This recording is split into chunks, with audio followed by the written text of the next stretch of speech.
1.1. Acercarnos a la experiencia de las víctimas. Este informe de la Comisión de la Verdad de Colombia comienza hablando de las víctimas y del impacto de la guerra en la sociedad. No lo hace desde el análisis histórico ni de otros aspectos que son profundamente relevantes y que entran en nuestro mandato. Lo hace desde la consideración de que reconocer este impacto y el respeto por la vida humana son el punto de partida para cualquier proceso de reconstrucción, diálogo social y propuesta de transformación. 1.1.1. Un impacto masivo e intolerable. El impacto acumulado de la violencia y sus profundas consecuencias en la sociedad colombiana durante décadas no frenaron la guerra. Durante mucho tiempo las víctimas fueron negadas o justificadas como consecuencia inevitable de los enfrentamientos armados entre grupos opuestos. Mientras tanto, la presencia del Estado brilló por su ausencia en muchos de los territorios en conflicto y la sociedad civil, sobre todo la que habitaba en los núcleos urbanos, parecía mantenerse al margen de algo que sucedía fuera de sus fronteras. En los comienzos de los años 60 se trataba de salir de un régimen excluyente dominado por las élites tradicionales en una enconada lucha por el poder político y la propiedad de la tierra que tuvieron un papel decisivo en el estallido del conflicto. A pesar de los sucesivos intentos de alcanzar la paz, la voraz dinámica de la guerra extendió de manera indiscriminada su llama de violencia hasta los últimos rincones del país, cebándose de manera especial con la población campesina. De hecho, más del 90% de las víctimas pertenecen a la población civil. Detrás de las más de 1000 masacres, millones de desplazamientos forzados y exilios, decenas de miles de secuestros y torturas o más de 100.000 desaparecidos, hay historias rotas de personas, familias y comunidades cuyas experiencias no tienen cabida en las estadísticas del terror. Los diferentes grupos armados, paramilitares, guerrillas, fuerzas armadas y policía, actuando frecuentemente por medio de estructuras y alianzas políticas, en muchas ocasiones en colaboración con sectores económicos y amparándose frecuentemente en la impunidad, son los máximos responsables de estos hechos. No solo se trata de la acción directa en los hechos e historias que aquí se narran, sino también en los contextos que hicieron todo esto posible. Esta guerra no ha sido solo entre grupos armados, sino de entramados y aparatos políticos y económicos, donde se incluyen actores no armados como civiles, sectores de la sociedad y grupos que participaron en la guerra, dinámicas del poder y en la disputa por la tierra.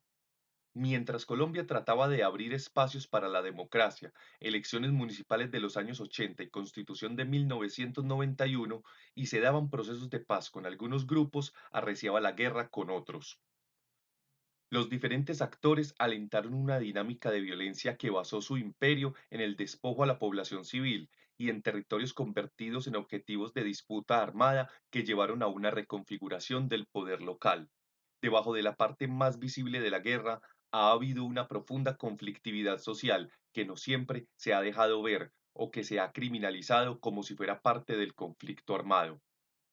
Más allá de la confrontación para ganar control del conflicto, la lucha por el territorio no solo ha tenido un propósito insurgente o contrainsurgente, sino que también se ha mezclado con el narcotráfico, el blanqueo de capitales y en algunos territorios con proyectos económicos y extractivos. El despojo de tierras asociado al desplazamiento forzado ha llevado a la pérdida de modos de vida, procesos organizativos y producción agraria tradicional con el consiguiente aumento de la desigualdad y la precarización. Se calcula que en el contexto del conflicto armado, 8 millones de hectáreas han sido despojadas de forma violenta. De acuerdo con la Unidad para la Atención y Reparación Integral a las Víctimas, 32.812 personas han declarado haber sido despojadas de sus tierras y 132.743 han declarado pérdida de bienes muebles o inmuebles asociadas al conflicto armado. En el mismo sentido, la Unidad de Restitución de Tierras reporta que, a corte del 31 de mayo de 2022, se habían radicado 17.543 demandas de restitución de tierras individuales ante instancias judiciales, para un total de 30.331 solicitudes por parte de las víctimas en todo el país. Conforme el conflicto armado se agudizó y numerosos territorios se convirtieron en zonas de disputa entre la insurgencia y la contrainsurgencia, cada vez fue más difícil en esos lugares declararse población civil no involucrada. La constricción comunitaria se convirtió en una forma de presionar a líderes y comunidades, de criminalizar y estigmatizar a movimientos sociales. También fue más difícil mantener los espacios civiles, las luchas y sus propios proyectos o autonomías por fuera del conflicto armado, como lo mostraron las valientes experiencias de las comunidades de paz en Urabá, la Guardia Indígena en el Cauca o las experiencias comunitarias apoyadas en muchos casos por sectores importantes de las iglesias, como una forma de resistencia a la guerra y protección de la población civil. Numerosos procesos organizativos de comunidades étnicas y campesinas, de sindicatos y de organizaciones sociales trataron de mantener su autonomía y demandas sociales, aunque por ello fueron frecuentemente perseguidos o señalados. El conflicto tapó todo. Fue utilizado para ocultar esos problemas o convirtió la conflictividad social subyacente, las luchas por los derechos económicos, sociales y ambientales, o la propia construcción de paz en actividades sospechosas, sometiendo a sus protagonistas a las lógicas del enemigo. Evidenciar esta conflictividad social y afrontarla desde parámetros democráticos sigue siendo una asignatura pendiente en Colombia. En esos casos, las personas y comunidades se vieron obligadas a colaborar con alguno de los grupos armados o fueron señaladas por conductas que se consideraban de apoyo al otro, aunque estuvieran motivadas por el miedo y la coacción. Casi ninguna familia extensa colombiana ha escapado del dolor y los impactos en sus vidas no se acaban, sino que comienzan con los hechos, prolongan sus secuelas. Las consecuencias negativas han provocado la ruptura de planes de vida durante décadas. Sin embargo, a pesar de que el impacto colectivo muestra que Colombia ha tenido pérdidas incalculables debido al enorme costo en vidas humanas y sueños colectivos, la guerra ha resultado beneficiosa para otros sectores que acumularon tierra y propiedades, se han enriquecido con el despojo y las economías ligadas al conflicto armado y al narcotráfico, o han ganado poder político. Así lo cuenta un joven cuya biografía está cruzada por todas las contradicciones de la guerra y que tuvo que crecer en el exilio. En muchos casos, haber sobrevivido físicamente no basta. Hay gente que sigue metida, por todos los motivos que pueda haber, en una dinámica de guerra, en alimentar el conflicto y la violencia. Por eso te digo, yo creo que víctimas somos todos, menos los que tienen interés o ganan de la guerra, que no quiere decir que los que participan, sino los que tienen interés y ganan de ella.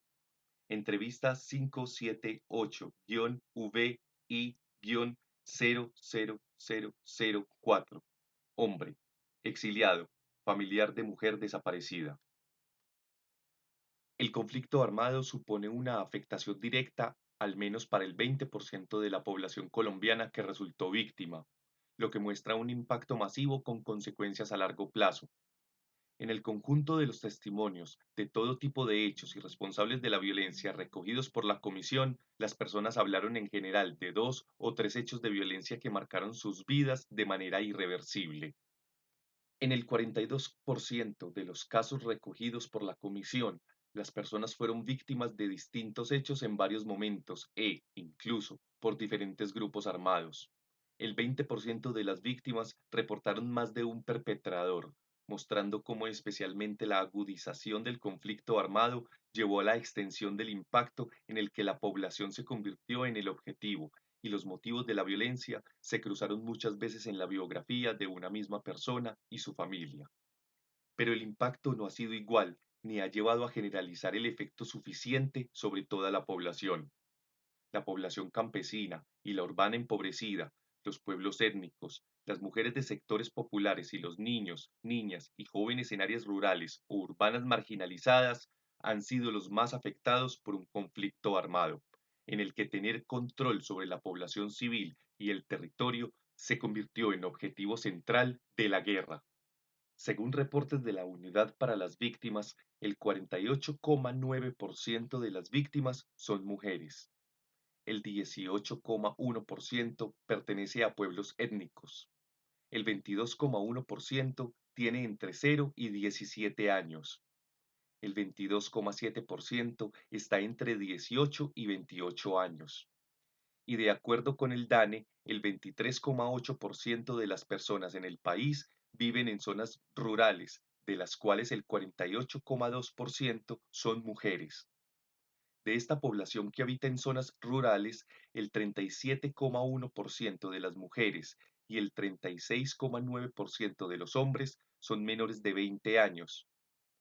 La Encuesta Nacional de Calidad de Vida de 2020 menciona que el 75,3% de las mujeres y el 78,6% de los hombres mayores de 15 años que viven en zonas rurales se identifican como población campesina. Departamento Administrativo Nacional de Estadística DANE y Gobierno de Colombia, Unidad para la Atención y Reparación Integral a las Víctimas, UARIF y el Gobierno de Colombia. Reportes. El cansancio del conflicto armado, de los procesos de paz fragmentados o frustrados, de la repetición de ciclos de violencia que volvían como un mal sueño de promesas incumplidas o de discursos que ampararon la continuación de la guerra, originó un estado de apatía e indiferencia en un sector de la sociedad. Mientras los discursos triunfalistas de una parte del Estado llegaron acompañados de corrupción o negación de su responsabilidad y las proclamas de las guerrillas con una violencia contra otros sectores económicos o políticos considerados también como enemigos, el descrédito hacia todos llevó a la desconfianza en un futuro compartido en Colombia. Frente a esa Colombia que cuenta social y políticamente, la más excluida, la Colombia rural y empobrecida, la de los pueblos étnicos y el mundo campesino, ha sido vista solo como una fuente de recursos que se pueden explotar o de tierra que acumular sin ser tenida en cuenta en un proyecto incluyente de país. Una buena parte de la sociedad colombiana ha dado un paso adelante tratando de defender sus proyectos de vida, resistir a la guerra, luchar por sus derechos, hacer avanzar a la democracia. La lucha contra la impunidad ha sido una demanda histórica en Colombia desde hace 60 años y, sin embargo, los casos relacionados con el conflicto armado han ido acumulándose cada vez más, y los mecanismos para enfrentarla, si bien en muchos casos han sido valientes, se han visto obstaculizados y no han sido efectivos. Muchas víctimas que llegaron a dar su testimonio a la comisión lo hicieron porque hacerlo era una contribución a la paz y un aporte a la convivencia, pero al tiempo mostraban un profundo sentido de impotencia del que trataban de desprenderse. A todo el que pide, o sea, que reclame las necesidades de los campesinos o que reclame la verdad o la justicia, lo callan de esa manera. Siempre el Estado ha hecho eso, y no es de ahorita que lo esté haciendo, sino que prácticamente eso ha venido existiendo desde muchos años atrás. Entonces eso era lo que yo quería relatar, que no solo las víctimas vienen ocurriendo de las FARC ni de nada, sino que los victimarios también son del mismo Estado, y desde hace muchos años viene sucediendo eso, y son cosas que no se han esclarecido y están allá en la impunidad desde hace muchos años. Entrevista 137-VI-00003. Hombre, agricultor, líder comunitario,